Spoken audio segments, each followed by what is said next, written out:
Hello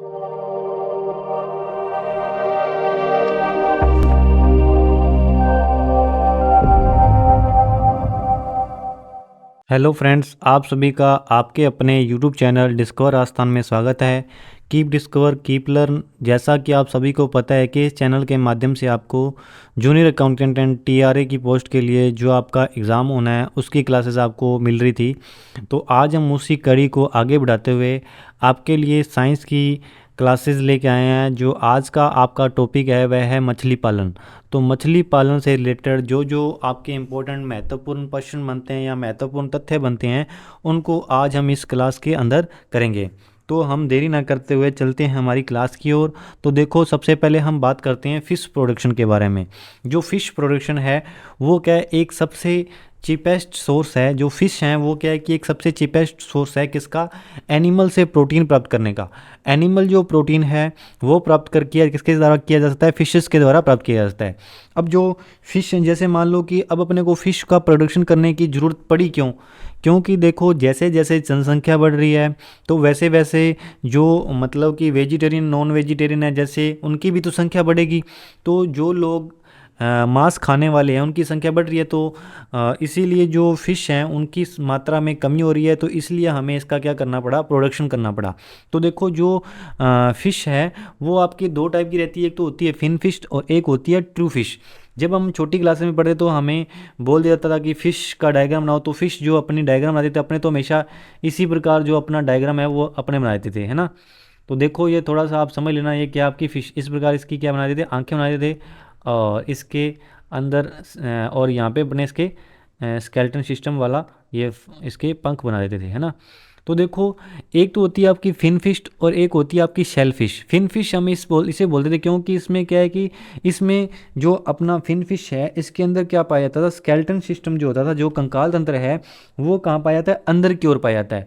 जो fin fish, देखो आपको डायग्राम भी दिखाता हूँ अच्छे से। ये देखो, ये वाला डायग्राम देख लो। ये तो आपकी क्या होगी, ये वाली तो होगी आपकी फिन फिश। तो फिन फिश में क्या होता है, जो आपका स्केलेटन सिस्टम है, जो स्केलेटन सिस्टम यानी कि कंकाल तंत्र, फिन फिश में क्या है, कंकाल तंत्र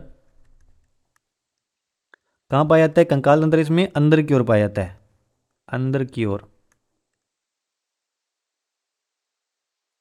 और जो शेल फिश है इसमें कहाँ पाया जाता है कंकाल तंत्र, कंकाल तंत्र कहाँ जाता है, बाहर की ओर। कंकाल तंत्र कहाँ पाया जाता है, बाहर की ओर। ठीक है। अब देखो, जो कंकाल तंत्र है, कंकाल तंत्र की जरूरत पड़ती क्यों है, कंकाल तंत्र की जरूरत क्यों पड़ती है? ये क्या करता है, हमारे शरीर की क्या कर देता है, रक्षा कर देता है। किससे रक्षा करता है, बाह्य आघातों से क्या करता है, रक्षा करता है। जैसे मान लो कि इसके ऊपर क्या लगा हुआ है, कंकाल लगा हुआ है। जब मैं इस पे जब चोट करूँगा तो पहले कहाँ जाएगी, पहले इसकी कंकाल पे जाएगी। कंकाल को टूटने के बाद ही आगे अंदर चोट पहुँचाएगी। तो ये क्या है कि ये कंकाल तंत्र है जो ये क्या करता है, हमारे शरीर की रक्षा करता है। और मनुष्य में भी देखो कंकाल तंत्र पाया जाता है। मनुष्य में कैसा कंकाल तंत्र पाया जाता है, मनुष्य के अंदर जो कंकाल तंत्र वहाँ का होता है, अंदर की ओर कंकाल तंत्र पाया जाता है। तो कंकाल तंत्र भी दो प्रकार का होता है, एक तो आंतरिक कंकाल तंत्र और एक होता है बाह्य कंकाल तंत्र।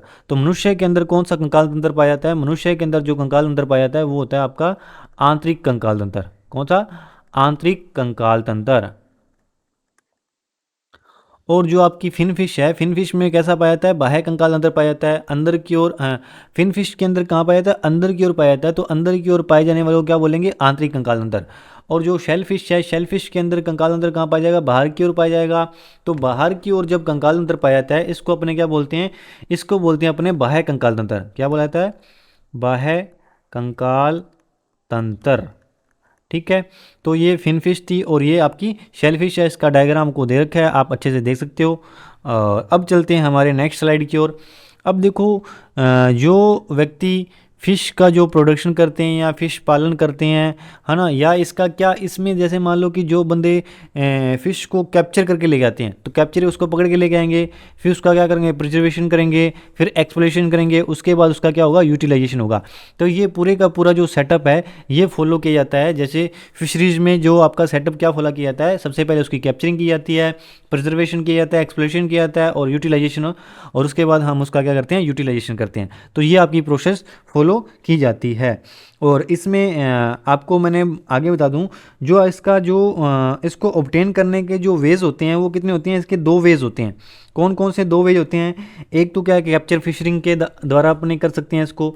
देखो इसके क्या हैं हमारे, they are two ways of obtaining fish. Fish को ऑब्टेन करने के कितने वे रहते हैं हमारे पास? दो वे रहते हैं। अपने को जैसे मछली चाहिए तो मछली को ऑब्टेन करने के लिए हमारे पास कितने वे रहते हैं?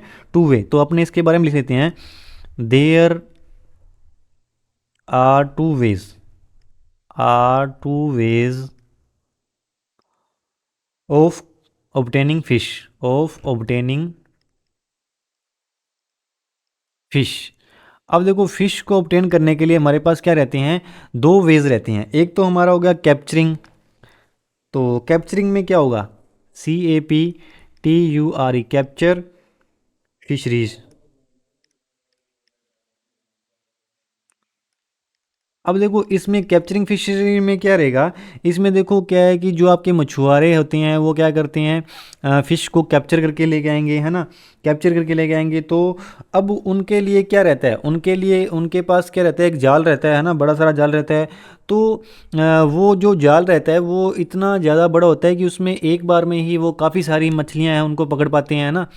तो उसको मछलियों को समुंदर से पकड़ के लेके आना, जो उसको अपने क्या बोलेंगे, कैप्चरिंग। ठीक है।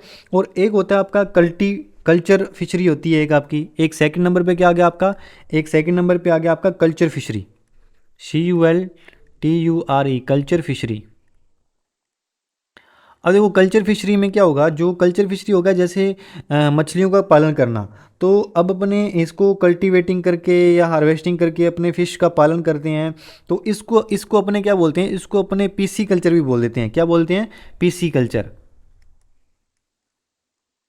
तो मछली पालन क्या कहलाता है? मछली पालन कहलाता है आपका PC कल्चर।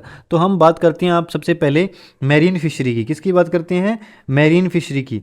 तो देखो मैरीन फिशरी इंडिया में क्या है कि आप मैरीन फिशरी देखो, जैसे आपके बड़े बड़े समुंदर हो गए, वहाँ से मछुआरों के द्वारा फिशेस को पकड़ के लेके आना क्या कहलाता है? आपका मैरीन फिशरी कहलाता है। अब इंडिया में मैरीन फिशरी का लगभग 7500 किलोमीटर एरिया पर क्या है, अपनी कोस्ट लाइन है।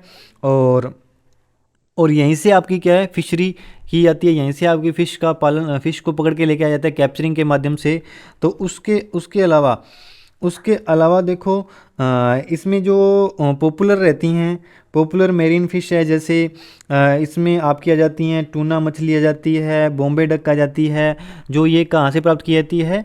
ये प्राप्त की जाती है आपकी टूना फ़िश होगी एक तो। ठीक है। उसके अलावा हो गई बॉम्बे डक। ये सब की सब आपकी कहाँ से प्राप्त की जाती हैं? ये आपकी समुंदर या सी के किनारे से पकड़ के लिया जाता है, कैप्चरिंग करके इसको लाया जाता है। अब देखो उसके अलावा एक होगी आपकी बेट की देखो मछली का जो पालन किया जाता है, मछली की क्या है कि इकोनॉमिक वैल्यू की भी हाई होती है। मेरीन फिश की हाई इकोनॉमिक वैल्यू होती है। और हाई इकोनॉमिक वैल्यू में क्या है, कौन कौन सी मछलियाँ आ जाती है, जैसे आपकी बेटकी होगी, मुलेट फिश होगी और ऑयस्टर फिश होगी। ठीक है। ये सब किस में आ जाती है? जैसे मेरीन फिश है is high economic value. Some marine fishes of high economic value होती है, इनकी क्या है कि बहुत ज़्यादा महंगी होती हैं। अब जो ये ऑयस्टर फिश रहती है, ये किस लिए काम आती है? ये आपके पल्स को इकट्ठा करने के काम आती है। किसके काम आती है? PERLS, pulse. पल्स माने मोती वगैरह होते हैं वो। जैसे अपने जब मेरीन में जाते हैं तो मेरीन में जो फिशेज होती हैं, देखो एक तो होती हैं आपकी ऊपर की ओर तैरने वाली, जो ऊपर ऊपर से जो आपका भोजन ग्रहण करती है। फिर उसके बाद मीडियम लोअर पोर्शन में जाती हैं। अब समुद्र में क्या पाए जाते हैं? मोती पाए जाते हैं। तो वो अपने मोतियों को क्या कर लेती हैं? खा लेती हैं। तो जो ऑयस्टर फिश हैं इनका उपयोग किसमें किया जाता है? पर्ल को प्राप्त करने में किया जाता है। अब बात करते हैं हम बात करते हैं इनलैंड फिशरी की। इनलैंड फिशरी में क्या आता है, जैसे हम इनलैंड फिशरी में जो आपके बॉडीज़ लाइक रिवर। अब जो अपने फ़िश का जो पालन करते हैं वो कहाँ फ़िश का पालन रिवर्स के अंदर कर लेंगे, जैसे रिवर्स में हो जाए या फिर कैनल्स में हो जाए। इसके अलावा जो लैगून्स यानी कि झीलों के अंदर, अब देखो ये है आपकी झींगा मछली, आपको दे रखा है। झींगा मछली में क्या है, विटामिन डी है वो प्रचुर मात्रा में होता है। झींगा मछली के अंदर विटामिन डी प्रचुर मात्रा में होता है, और इसके अंदर जो रक्त भी पाया जाता है, झींगा मछली के अंदर रक्त पाया जाता है। और हमें दिखने पे हमें दिखाई नहीं देता, क्योंकि इसमें जो रक्त होता है वो कैसा होता है, रंगहीन होता है। कैसा होता है, रंगहीन, मतलब रक्त का कोई भी रंग नहीं होता। तो इसलिए इसको क्या बोला दिया जाता है, इसमें जो रक्त पाया जाता है वो कैसा होता है, रंगहीन रक्त पाया जाता है। और इसके अलावा जो इनलैंड फिशरी में देखो, रिवर्स के अंदर, कैनल्स के अंदर, इनके अंदर जो आपकी फिशरी का पालन किया जाता है, उसके उसके अलावा जो आपकी सम एरिया पे जैसे फिश कल्चर है जो, वो आपकी राइस क्रॉप के अंदर भी, जैसे आपके मान लो कि ये अपना क्या हो गया, फील्ड हो गया। फील्ड के अंदर यहाँ क्या है कि यहाँ पे क्या उगाया हुआ है, राइस उगाए हुए हैं। यहाँ पे क्या हुआ है, राइस उगाए हुए हैं। तो आपने देखा होगा राइस को बहुत ज़्यादा किसकी, पानी की जरूरत पड़ती है। तो राइस में बहुत ज़्यादा किसकी जरूरत पड़ती है, पानी की जरूरत पड़ती है। तो अब ये पानी के अंदर इसमें भी क्या है, मछली का पालन किया जा सकता है। इसके अंदर भी अपने मछली रख देते हैं, तो इसमें भी क्या किया जाता है, मछली के अंदर मछली का पालन किया जा सकता है। इसको अपने पैडी फील्ड में, पैडी फील्ड बोल देते हैं। जैसे जो जो अपना जो अपना क्या होता है, जोना, या जोने को अपने क्या बोलते हैं, चावल, चावल का उत्पादन करेंगे तो पैडी फील्ड बोल सकते हैं अपने उसको। तो पैडी फील्ड में भी अपने क्या कर सकते हैं, मछली का पालन कर सकते हैं। और फिर अपने बात करते हैं कंपोसाइड ऑफ फिश कल्चर। तो कंपोसाइड ऑफ फिश कल्चर का मतलब क्या है, जैसे एक ही एरिया, एक ही पॉन्ड में या फिर एक ही एरिया में अपने अलग अलग फिशेस का पालन करना। जैसे अलग अलग फिशेस की अपने क्या करेंगे, अलग अलग फिशेस को अपने पालन करेंगे। तो जैसे मान लो कि ये अपना क्या हो गया, ये अपना क्या हो गया, पॉन्ड हो गया, या फिर अपने पास कोई भी एक्वेरियम हो गया जिसमें अपने क्या कर रहे हैं, फिश का पालन करें। इसमें क्या हो जाएगा, वाटर हो जाएगा, है ना। इसमें क्या हो गया, वाटर हो गया। अब देखो कुछ मछली ऐसी रहती हैं जो सरफेस से भोजन अपना ग्रहण करती हैं। कुछ देखो, ये तो होगा क्या हो गया, ये ऊपर का हिस्सा हो गया, ये मीडियम का हिस्सा हो गया, ये डाउन का हिस्सा हो गया। अब देखो एक ही जगह पे अपने अलग अलग मछलियों की प्रजातियों को पालन करना क्या कहलाता है, कंपोसाइट फिश कल्चर कहलाता है। अब जैसे ये जो आपकी कटला फिश है और रोहू फिश है, ये कहाँ है, आपके ऊपर की ओर रहती हैं। और जैसे मान लो कि अपने यहाँ से कोई इसको क्या दिया, इनको खाना डाला, जा कुछ भी चीज़ डाली खाने के लिए, तो जो हमारा खाना है वो कुछ खाना क्या होगा, नीचे की ओर चल जाएगा। तो नीचे की ओर चला गया तो ये हमारा क्या हो जाएगा, वेस्टेज हो जाएगा, क्योंकि मछली नीचे तो जाएगी नहीं। तो इसलिए क्या है कि अलग अलग प्रकार की मछलियों का पालन किया जाता है, ताकि क्या है कि हमारा खाने का वेस्टेज में ना हो। और इसी को अपने क्या बोलते हैं, कंपोसाइड ऑफ फिश कल्चर। तो ये जो कटला फिश है ये कहाँ, सरफेस पे पाई जाती है, ये भी सरफेस में।